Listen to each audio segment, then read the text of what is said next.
पाठ्यचर्या, curriculum. Curriculum क्या होता है, ये देखिए। पाठ्यचर्या जो है एक लिखित योजना होती है जो अधिगम को प्रबंधित करती है, अर्थात जो भी लर्निंग की प्रक्रिया होती है, सीखने सिखाने की जो भी प्रक्रिया होती है, उसको ये एक तरह से उसका मैनेजमेंट करती है पाठ्यचर्या। दूसरे शब्दों में कह सकते हैं कि यह जो है अनुभवों का ब्लूप्रिंट है, और ये जो ब्लूप्रिंट होता है जिसे विद्यार्थियों के लिए नियोजित किया जाता है, अर्थात विद्यार्थियों के लिए प्लान किया जाता है कि विद्यार्थियों को क्या कराना है, ये सब पाठ्यचर्या के अंतर्गत आएगा। वास्तव में पाठ्यचर्या को जो है पाठ्यपुस्तकों के साथ भी जोड़ा जाता है कि जो पाठ्यपुस्तकों का जो पैकेज होता है एक तरह से, कि वो भी पाठ्यचर्या के अंतर्गत ही आता है। तो पाठ्यपुस्तकों का जो पैकेज होता है वो भी पाठ्यचर्या के अंतर्गत आता है। साथ ही जो पाठ्य सहगामी क्रियाएं होती हैं, अर्थात जो पढ़ाई के साथ साथ जो बच्चों को अन्य सहगामी क्रियाएं कराई जाती हैं, जैसे खेल कराना, अन्य गतिविधियां कराना, वो भी आपके पाठ्यचर्या में ही आती हैं। अगर हम इसके उस पे ओरिजिन पे जाएं तो ये जो है क्यूरेरे शब्द से उत्पन्न हुआ है, जो कि लैटिन शब्द है और जिसका अर्थ है दौड़ना। इसलिए जो इसकी जो संज्ञा है वो पाठ्यचर्या को मोटे तौर पर रेस कोर्स में परिवर्तन करता है।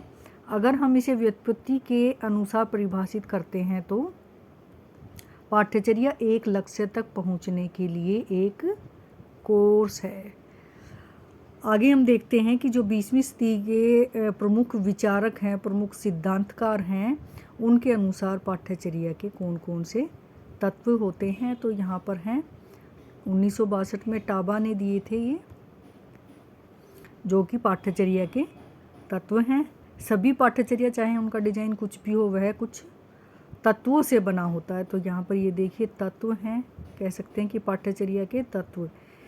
तो पाठ्यचर्या का जो पहला तत्व है वो है उद्देश्यों और विशिष्ट उद्देश्यों का विवरण, यानी कि जो लर्निंग की जो प्रक्रिया होती है, जो सीखने सिखाने की प्रक्रिया होती है, उसका उद्देश्य क्या है।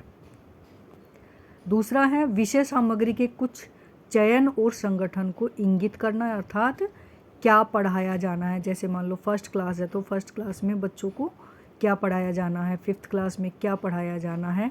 तो यहाँ पर आता है विषय सामग्री का चयन और संगठन।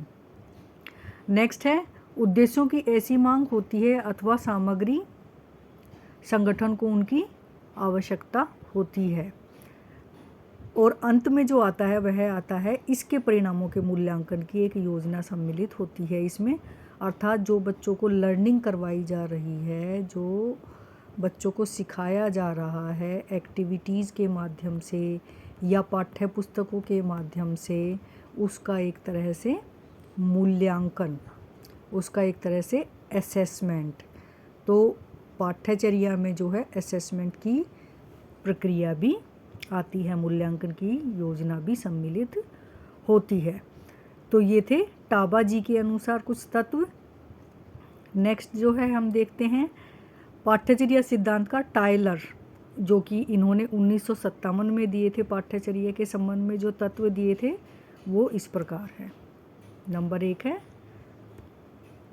पाठ्यचर्या को विद्यार्थियों के सभी प्रकार के अधिगम के रूप में परिभाषित किया जाता है। जैसे अभी हमने देखा कि एक्टिविटी होती हैं और पाठ्यपुस्तकों से जो लर्निंग होती है वो होती है, अदर एक्टिविटी होती हैं। तो सभी प्रकार की जो भी लर्निंग होती है, सभी प्रकार का जो अधिगम होता है वह पाठ्यचर्या के अंतर्गत आता है, जो विद्यालय द्वारा अपने शैक्षिक पाठ्यचर्या के मुख्य तत्वों के बारे में बताती है।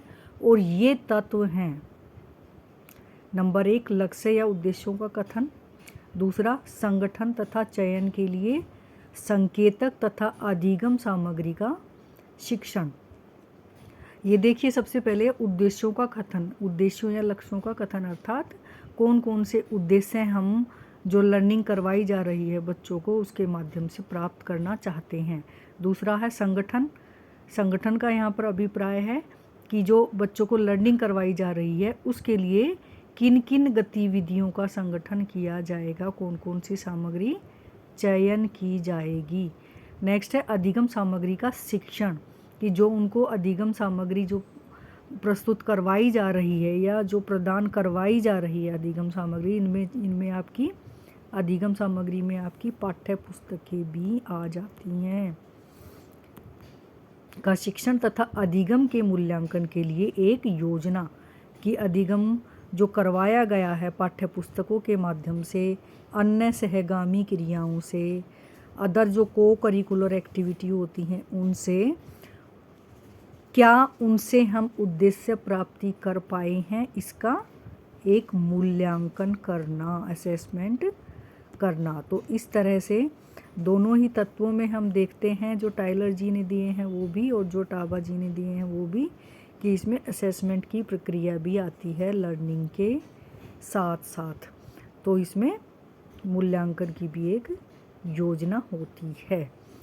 तो ये कुछ तत्व थे पाठ्यचर्या के, जो कि टाइलर जी ने और टाबा जी ने दिए हैं। तो यहाँ से हम पाठ्यचर्या के मुख्य तत्वों को निकाल सकते हैं।